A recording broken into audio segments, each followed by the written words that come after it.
Oh, ya, right. I think it's bad joke. Yeah. Okay. I remember about a hadith that inspired for me. Allah. Ma yuridillahu bihi khairan yufaqihu fiddin. And it means maybe that Allah wants someone always in goodness.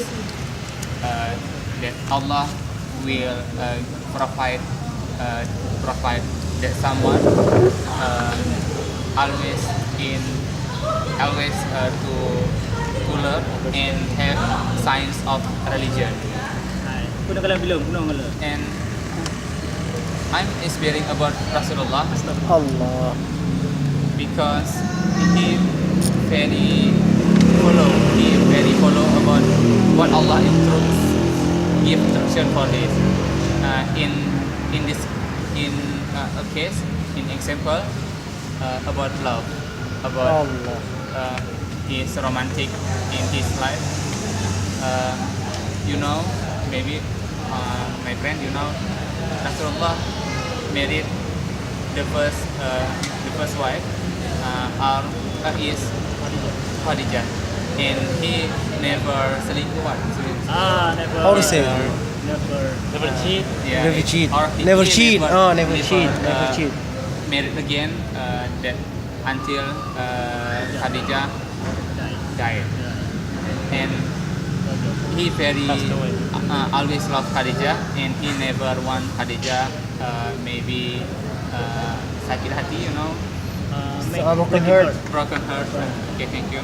And after Khadijah death, and he married the second wife is Aisyah, right? The second after Khadijah, maybe inshallah Khadijah. Khadijah is a beautiful girl. Aisyah is a beautiful girl. About the story, beautiful girl, perfect girl, maybe. And if Allah say to marry again, and Nabi to do it, and he never to membantah what is it? Contradict. To unfollow rebate or contradict. Contradict. About Allah say. Yeah, debate, rebate. Yeah, If Allah say married, he married. And he Allah. never Obey. Never disobey. Never disobey. Allah. Obedient. Never to the obey. Yeah, Okay, inshallah. it's very inspiring for me because I'm often unfollow what he say, and is I think I am a bad boy maybe, Yeah. and I